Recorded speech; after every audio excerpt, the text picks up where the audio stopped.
सर्वेषां कृते नमो नमः। आज हम कक्षा 10वीं का नवम पाठ लेकर प्रस्तुत हुए हैं, जिसका नाम है सूक्तयः।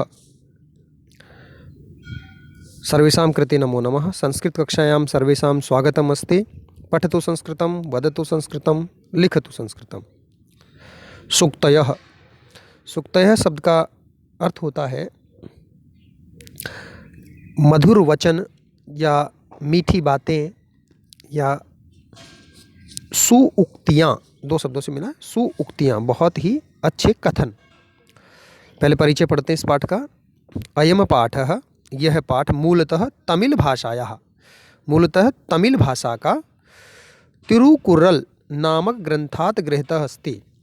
तिरुकुरल नामक एक ग्रंथ है तमिल भाषा का, उस ग्रंथ से संकलित किया गया है। अयम ग्रंथः तमिल भाषायाः वेदः इति कथ्यते।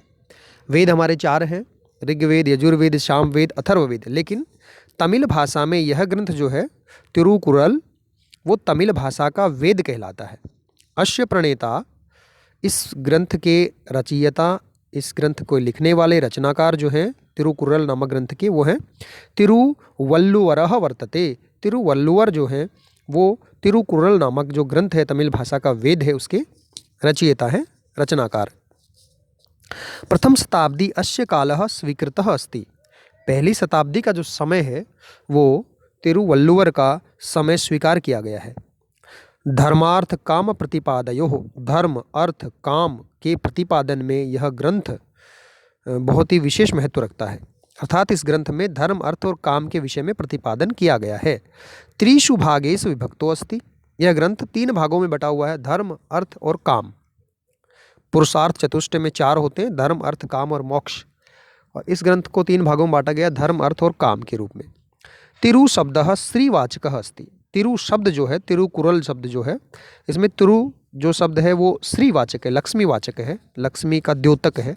अतः तिरुकुरल शब्दस्य अभिप्रायो भवति श्रिया वाणी, लक्ष्मी की वाणी, देवी की वाणी। अस्मिन् ग्रंथे मानवानां कृते, इस ग्रंथ में मानवों के लिए जीवनोपयोगी सत्यम, जीवनोपयोगी सत्य, सरसबोधः, सरस भाषा में बोधगम्य पदों के द्वारा प्रतिपादितम अस्ति, प्रतिपादित किया गया है। तो अब हम इसको पढ़ते हैं सूक्तयः को। पहली आती है सूक्ति। पिता यच्छति पुत्राय बाल्ये विद्याधनं महत्, पिता अस्य किं तपस्तेपे इत्युक्ति तत्कृतज्ञता। पिता यच्छति पुत्राय, पिता अपने पुत्र के लिए, बाल्य में बचपन में, महत विद्याधनम, महान विद्या रूपी धन, यच्छति माने प्रदान करता है। पिता उसको विद्या दे नहीं रहा है, हमें कहें पिता उसे विद्या का सुअवसर देता है, या इसे हम कहें देने के रूप में विद्या तो हम कहेंगे संस्कार। पिता अपने पुत्र को बचपन में महान विद्या रूपी धन वो प्रदान करता है, उसे संस्कार देता है, उसे शिक्षा का सुअवसर प्रदान करता है। पिता अस्य किम तपस्ते पे, पिता ने इसके लिए कितनी तपस्याएं की है। क्या तपस्या की है का अर्थ है यहाँ पर कितनी तपस्या की है, कितनी मेहनत की है। इत्युक्ति तत्कृतज्ञता, यह उसकी कृतज्ञता कहलाती है कि पिता ने हमारे लिए कितनी तपस्या की है, अपने पुत्रों को पढ़ाने के लिए, शिक्षा प्रदान करने के लिए। जो महान विद्या रूपी धन है, सबसे बड़ा धन कहा गया है, वो उसका सुअवसर हमें देता है। उसके प्रति विद्या प्राप्त करने के पश्चात हम अपने पिता को कृतज्ञता के रूप में उनकी सेवा करें, उनके कथनों का अनुपालन करें। यही हमारी अपने पिता के प्रति कृतज्ञता ज्ञापित करने का एक मार्ग है। दूसरे पे आते हैं। अवक्रता यथा चित्ते तथा वाची भवेत यदि तदेव आहु महात्मानः समत्वमेति तथ्यतः। अवक्रता, वक्रता का मतलब होता है टेढ़ापन, और अवक्रता होगी सरलता। सरलता यथा चित्ते, जैसी मन में है, जैसी दिल में है, जैसी अंतर मन में है। तथा वाची भवेत यदि, यदि वैसी ही सरलता वाणी में होगी, अर्थात मन और वचन दोनों से व्यक्ति का सरल व्यवहार होगा। ततएव आहु महात्मानः, उसी को महात्मा कहा गया है, महान व्यक्ति, सज्जन व्यक्ति कहा गया है। समत्वमेति तथ्यतः, ये जो समत्व है, समान भावना है मन वचन और कर्म में, सरलता का भाव होना। ऐसा नहीं कि मैं सोच कुछ बहुत गलत रहा हूँ और बोल बहुत अच्छा रहा हूँ, या बोल बहुत गलत रहा हूँ और सोच बहुत अच्छा रहा हूँ, तो इसमें जो है वक्रता हो जाती, टेढ़ापन हो जाता है। तो दूसरा जो है सूक्ति वो हमें ये कहती है कि हमें अपने मन और वचन से बिल्कुल सरल व्यवहारी होना चाहिए।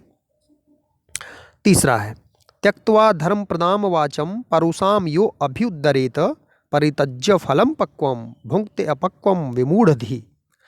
त्यक्त्वा धर्म प्रदाम वाचम, धर्म में जो उदारवादी और सत्य मार्ग सत्यनिष्ठता की जो बातें कही गई हैं उनको त्यक्त्वा माने छोड़ करके, धर्म प्रदाम वाचम, धर्म की वाणियों को छोड़ करके, धर्म के अनुसार चलने वाले मार्ग को छोड़ करके, ऐसी सद्वाणी को छोड़ करके, जो परुषाम यो अभ्युदरेत, जो कठोर मार्ग को अपनाते, कठोर वाणी का अनुपालन करते हैं, धर्म में प्रदान की गई मधुर वाणियों को, सरल वाणी का, उदार वाणियों को, बातों को छोड़ करके, त्याग करके जो कठोर वाणी का, कठोर वचनों का प्रयोग करते हैं, वो व्यक्ति किस तरह से होते हैं?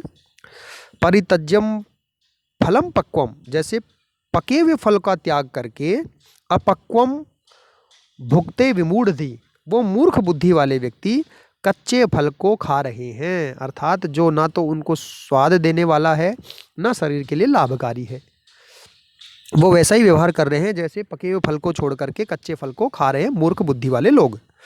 तो धर्म में बताई गई वाणी को, मीठी सरल वाणी का त्याग करके, छोड़ करके जो व्यक्ति कठोर वाणी का प्रयोग करते हैं वो उसी प्रकार का व्यवहार कर रहे हैं जैसे पके हुए फल का त्याग करके कोई मूर्ख बुद्धि वाला कच्चे फल को खा रहा है, भक्षण कर रहा है।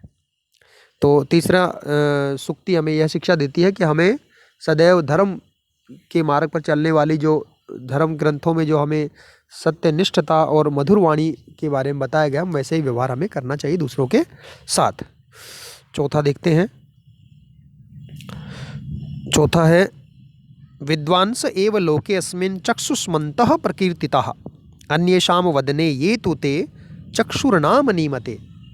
नेत्र जो हैं, देखो सूरदास जी को काव्य शास्त्रों में जन्मांध बताया गया है, लेकिन सूरदास जी ने भगवान श्री कृष्ण की इतनी शानदार रचनाएं लिखी हैं बचपन की, एक एक चीज़ का किस तरह से वो मोर पंख उन पर शोभा दे रही है, माला किस तरह से शोभा दे रही है, उन चीज़ों का इतना वर्णन किया उन्होंने कि कोई व्यक्ति जो देख पाता है वह भी इतना महीन, इतना बारीक, इतना सूक्ष्म वर्णन नहीं कर पाता है। तो यहाँ विद्वता की बात है, नेत्रों से बात नहीं है। पढ़ते इसको। विद्वान से एव लोके अस्मिन्, विद्वान ही इस लोक में, इस संसार में, चक्षुष्मन्तः प्रकीर्तिता, नेत्रवान कहे गए हैं कि विद्वानों, इस संसार में केवल विद्वानों को ही नेत्र वाला कहा गया है कि उन्हीं के नेत्र हैं, उन्हीं की आंखें हैं।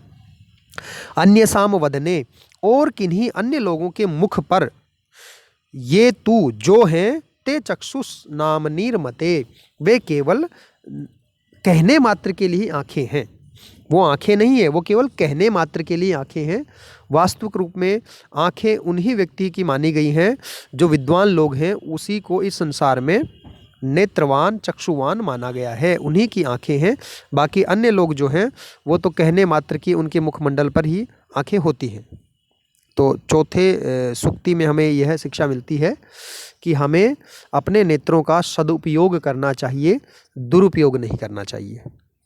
पांचवा है यत् प्रोक्तम येन केनापि तस्य तथार्थ निर्णयः कर्तुम शक्यो भवेत येन स विवेक इति रीतः। विवेक क्या होता है, बुद्धि क्या होती है, सदनिर्णय क्या होता है, सदमार्ग क्या होता है, उसके विषय में पांचवी सूक्ति जो हमें बता रही है। यत् प्रोक्तम, जो कहा गया है, येन केनापि, जिस किसी के द्वारा जो कहा गया है, जो सदवचन कहा गया है, सदुक्ति कही गई है, तस्य तत्वार्थ निर्णयः, उसके तत्वार्थ का निर्णय कर्तुम शक्यो, करने में जो समर्थ है, जिसके बारे में जो कुछ कहा गया है, जो कथन कहा गया है, किसी विषय वस्तु के बारे में जो कथन कहा गया है, जो बात कही गई है, उसके तत्वार्थ का निर्णय करने में जो शक्ति समर्थ है, जो शक्ति इसके तत्वार्थ का निर्णय कर सकती है, स विवेकः, वही विवेक है, वही बुद्धि है। इति ऋतः, ऐसा कहा गया है कि जो किसी के द्वारा कही हुई बातों का, कथन का तत्वार्थ निर्णय करने की जो शक्ति है, उसी को विवेक कहा गया है। इसलिए हमें अपने विवेक का सदैव प्रयोग करना चाहिए और तत्वार्थ निर्णय करके ही अपने किसी कार्य को करना चाहिए। छठा है वाक्पटु धैर्यवान मंत्री सभायाम अपि कातरः स केनापि प्रकारेण परै न परिभूयते। वाक्पटु जो बोलने में बड़ा चतुर हो, धैर्यवान है, उदारवादी हो, धैर्य वाला हो, मंत्री हो, सभायाम अपि अकातरः, सभा में भी जो निडर हो, निर्भय हो, स केनापि प्रकारेण, वह किसी भी प्रकार से परई अर्थात शत्रुओं के द्वारा न परिभूयते, पराजित नहीं हो सकता है। जो वाक्पटु है, वाचाल है और तत्क्षण अपने किसी प्रश्न का उत्तर दे सकता है, धैर्यवान है और अपनी बुद्धि से जो है किसी पद पर भी आसीन है और सभा में भी जो निडर रहता है, निर्भय रहता है, वह किसी भी प्रकार से शत्रुओं के द्वारा पराजित नहीं हो सकता है, वह अपराजित ही रहता है। ये छठा था आपका। अगले पे बढ़ते हैं। सातवां है यह इच्छति आत्मनः श्रेयः प्रभूतानि सुखानि च न कुर्यात् अहितं कर्मश परेभ्य कदापि च। यह मन जो आत्मानः श्रेयः इच्छति, जो अपने आप का श्रेय मन कल्याण, प्रभूतानि सुखानि और बहुत अधिक सुख इच्छति मन चाहता है। जो व्यक्ति आत्मान है, अपने आप का श्रेय मन कल्याण और प्रभूतानि सुखानि च और बहुत अधिक सुख इच्छति मन चाहता है, उसे क्या करना चाहिए? उसे कदापि मन कभी भी, उसे कभी भी परेभ्य दूसरों के साथ अहित कर्म न कुर्यात, बुरे कर्म नहीं करने चाहिए, दूसरों की बुराई अहित नहीं करना चाहिए। जो व्यक्ति अपने आप का कल्याण चाहता है और बहुत अधिक सुख चाहता है, उसे कभी भी दूसरों का अहित वाले, जो जिससे दूसरों का बुरा हो, ऐसे कर्म नहीं करने चाहिए। अब आठवां है आपका आचारः परमो धर्मः इत्येतत् विदुषाम वचः तस्मात् रक्षेत सदाचारम प्राणेभ्योऽपि विशेषतः। आचारः परमो धर्मः, व्यवहार जो है वो सबसे श्रेष्ठ प्रथम धर्म कहा गया है। इति एतत् विदुषाम वचः, यह विद्वानों का वचन है, विद्वानों का कथन है कि व्यवहार ही जो है वो सबसे पहला धर्म होता है हमारा। व्यवहारेण जायते शत्रु मित्रवा, व्यवहार से ही कोई किसी का शत्रु बनता है, व्यवहार से कोई किसी का मित्र बनता है। जन्म से किसी का कोई मित्र और किसी का कोई शत्रु नहीं होता है, व्यवहार से हम किसी के मित्र और शत्रु बनते हैं। इसलिए व्यवहार को सबसे पहला धर्म कहा गया है। तस्मात् रक्षेत सदाचारम, इसलिए हमें सदाचार की सदैव रक्षा करनी चाहिए। विशेषतः प्राणेभ्यो भी, प्राणों से भी अधिक हमें अपने व्यवहार की रक्षा करनी चाहिए, अर्थात हमें सदैव अपने व्यवहार को नियंत्रित रखना चाहिए। हमें किसी के साथ बुरा व्यवहार नहीं करना चाहिए और जो हमें बुरा लगे वह व्यवहार हमें दूसरों के साथ कभी भी नहीं करना चाहिए। ये 8 आपकी सूक्तियाँ थी। 8 सूक्तियों में, प्रत्येक सूक्ति में कोई ना कोई हमारे जीवनोपयोगी शिक्षा दी गई है। तो ये सूक्तियों को हमें अपने जीवन में धारण भी करना चाहिए, इसलिए अपने जीवन को, इसी के माध्यम से हम अपने जीवन को और अधिक श्रेष्ठ बना सकते हैं। तो प्रश्नों का अभ्यास कर लेते हैं। एक पदेन उत्तरतः, एक पद में उत्तर देना है। पिता पुत्राय बाल्ये किम यच्छति? विद्याधनम। यहाँ विद्याधनम की आई थी बात, एक पद में उत्तर देना, विद्याधनम हो गया इसका। ख है विमूढ़धि कीदृशी वाचम परित्यज्यति, मूर्ख व्यक्तियों को किस प्रकार की वाणी का त्याग कर देना चाहिए? यहाँ आया ही था आपको, किस प्रकार की वाणी का त्याग करना चाहिए मूर्ख व्यक्ति को, उसका यहाँ पे आपको एक पद में उत्तर देना है। ग अस्मिन् लोके के एव चक्षुष्मन्तः प्रकृतितः, यहाँ के शब्द प्रश्नवाचक है, इसके स्थान पर हमें, जैसे उसमें उत्तर आया था विद्वांसः, विद्वान ही जो है वो नेत्रवान कहे गए हैं, तो एक पद में इसका उत्तर हो गया। प्राणेभ्यो अपि कः रक्षणीयः, अभी अंतिम में हमने सूक्ति में पढ़ा है प्राणेभ्यो अपि कः रक्षणीयः, प्राणों से भी अधिक प्रिय किसकी रक्षा करनी चाहिए हमें? तो उसमें आया था सदाचारः, सदाचारः प्राणेभ्यो अपि रक्षणीय है। तो इसमें एक ही पद में उत्तर देना है, सदाचारः। आत्मनः श्रेयः इच्छन् नरः कीदृशं कर्म न कुर्यात्। यहाँ है कि अपना श्रेय चाहने वाले जो व्यक्ति हैं उनको किस प्रकार का कर्म नहीं करना चाहिए। तो यहाँ पे अभी हमने एक सूक्ति में पढ़ा है, एक पद में ही इसका उत्तर देना है यहाँ भी, और उसको हम यहाँ पे लिख सकते हैं, एक पद में ही उत्तर लिख सकते हैं। वाचि किम भवेत, यहाँ एक जो सूक्ति आई थी आपकी पहली, उसी में बताया गया था, पहला ही जो उक्ति थी उसके माध्यम से इसका उत्तर हम दे सकते हैं। एक पद में ही उत्तर देना है, एक पद वाले का उत्तर एक पद में ही देना, ये जरूर ध्यान रखना है हमें। पूर्ण वाक्य वाले के उत्तर हमें पूर्ण वाक्य में देने होंगे। जैसे ये दूसरा वाला प्रश्न आपका है, इसका पूर्ण वाक्य में उत्तर देना है आपको। यहाँ पे जो स्थूल पद हैं उनको हटा करके प्रश्नवाचक शब्द लगाना है। तो जैसे यहाँ विद्वांसः शब्द है, इसके स्थान पे लगा देंगे के। तो पूरा उत्तर होगा संसारे के ज्ञान चक्षु भी नेत्रवंतः कथ्यते, और अंत में क्वेश्चन मार्क प्रश्नवाचक चिन्ह जरूर लगाना है। ख जनकेन सुताय, तो सुताय के स्थान पे यहाँ हो जाएगा कस्मई। पूरा उत्तर होगा जनकेन कस्मई शिशवे विद्याधनम दीयते, और अंत में प्रश्नवाचक चिन्ह। तत्वार्थस्य के स्थान पे हो जाएगा कस्य। पूरा उत्तर लेंगे हम, कस्य निर्णयः विवेकेन कर्तुम शक्यः। अब ये चूंकि प्रश्न बन गया तो प्रश्नवाचक चिन्ह भी लगाना है। अगला है धैर्यवान लोके परिभवम न प्राप्नोति। धैर्यवान कहाँ पराजित नहीं होते हैं या किसमें, तो किसमें के लिए यहाँ जाए कस्मिन, और पूरा उत्तर होगा धैर्यवान कस्मिन परिभवम न प्राप्नोति। प्रश्नवाचक चिन्ह लग जाएगा, प्रश्न बन गया ये, अंतिम है। परेशान, तो यहाँ हो जाएगा केशाम। पूरा उत्तर होगा आत्मकल्याणम इच्छन् नरः केशाम अनिष्टम न कुर्यात्, और प्रश्न बन गया इसलिए प्रश्नवाचक चिन्ह भी लगाना है, ये जरूर ध्यान रखना है सभी को। तीसरा प्रश्न है पाठा चित्वा अधोलिखितानां श्लोकानां अन्वयम उचित क्रमेण पूरयत। इनका उचित क्रम से आपको अन्वय लिखना है। कुछ शब्द छोड़ दिए गए हैं जो आपको मंजूषा में से उठा करके लिखने हैं, यहाँ पे इनकी पूर्ति करनी है। चौथा है प्रश्न, देखते हैं इसमें क्या है। अधोलिखितम उदाहरणम द्वयम पठित्वा अन्येषां प्रश्नानाम उत्तराणि लिखत। जैसे यहाँ दिया है सत्या मधुरा च वाणी का धर्म प्रदाम, इसी प्रकार आपको उत्तर देना है इन सभी प्रश्नों के। धर्म प्रदाम वाचा कह त्यज्यति, यही वही प्रश्न है, प्रश्न उत्तर वाला ही है ये, तो ज़्यादा कठिन नहीं है। सूक्तियों में से इसके उत्तर देने हैं। व्याकरणात्मक प्रश्नों को हम हल करते हुए चलेंगे साथ में। सातवें में भी वही है, बुद्धिमान नरः किमिच्छति आत्मानः श्रेयः, यही प्रश्न उत्तर वाला ही है। इसका अभ्यास भी हम सूक्तियों से ही करेंगे। और अब आते हैं प्रश्न नंबर 5 पर। मंजूषायाः तद्भावात्मकं सूक्तिः विचिन्त्य अधोलिखित कथानां समक्षम लिखत। इनके नीचे जो हमारे सूक्तियाँ आई हैं उसका विद्याधनम महत् के साथ में एक लाइन आपको लिखनी है, पूरी पंक्ति आपको लिखनी है। आचारो परमा धर्मा के साथ में कौन सी सूक्ति आई उसको पूरा लिखना है आपको यहाँ पे। अब आते हैं प्रश्न नंबर 6 पर।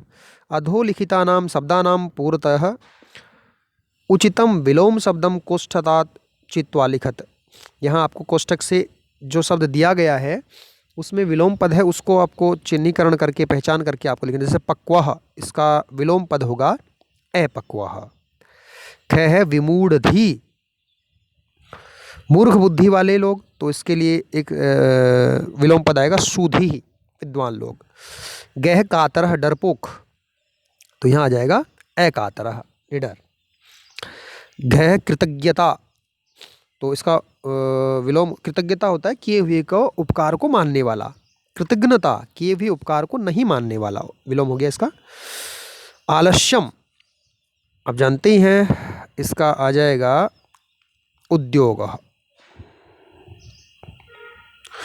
और परुषाः कठोर, तो यहाँ आ जाएगा कोमला मुलायम। छठा प्रश्न आपका। बढ़ते हैं आगे। आपका है 7वां प्रश्न है, यानी छठे का ही है कि इसमें जो अधोलिखितानां शब्दानां त्रयः समानार्थकः शब्दा मंजूषायाः चित्वा लिखत। मंजूषा में इसके समानार्थक पद दे रखे हैं, वो आपको ढूंढ कर लिखने हैं। जैसे ये शब्द है यहाँ पे, पहला शब्द है जैसे प्रभूतम, तो वो आपको इसमें से मंजूषा में से ढूंढ करके वो शब्द इसमें से लिखने हैं। सातवां है समास दे रखा है और उसकी विभक्ति दे रखी है। तत्वार्थस्य निर्णय, तत्वार्थ निर्णय, समस्त पद होगा तत्वार्थ निर्णयः, तत्वार्थ निर्णयः। विसर्ग है तो विसर्ग आएगा यहाँ पे। वाचिपटु, वाक्पटु, वाक्पटु आ जाएगा इसमें, आधा का वाक्पटु, विसर्ग आएगा। और गे है धर्मप्रददात इति, धर्मप्रदः, धर्मप्रदः, ये उपपद विभक्ति थी। न कातरः में हो जाएगा अकातर, नए तत्पुरुष समास में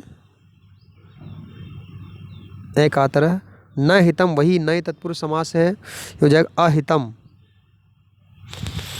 अंतिम पद जैसा है वैसी विभक्ति का प्रयोग होगा। महान आत्मा येषाम, महात्मानः, महात्मानः बहुवचन में है। विमूढ़ाधि, यस्य सह विमूढ़धि हो जाएगा इसका, विमूढ़धि। ये आपके वे समस्त पद, ये यहाँ पे समास विग्रह दे रखा है और ये इनके समस्त पद हैं।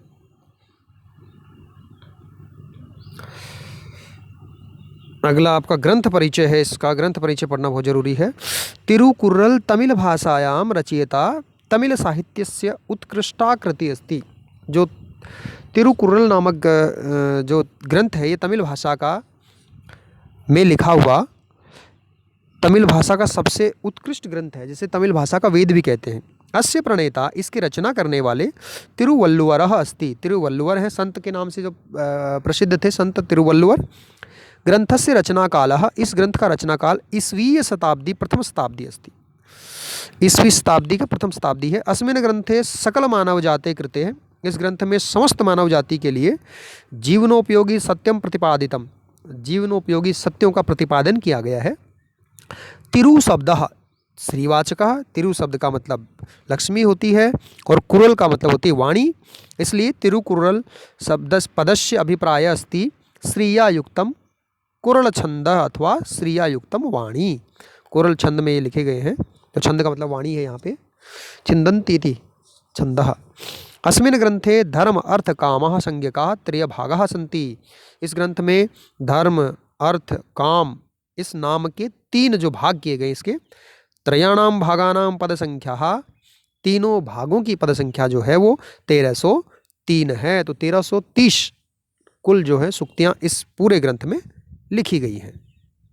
तिरुकुरल नामक जो संत तिरुवल्लुवर जी का लिखा हुआ है। ये पाठ आपका यहाँ समाप्त होता है। सर्वेषां संस्कृत सेवकानां कृते धन्यवादः। पुनः मिलामः। जयतु संस्कृतं, जयतु भारतम्।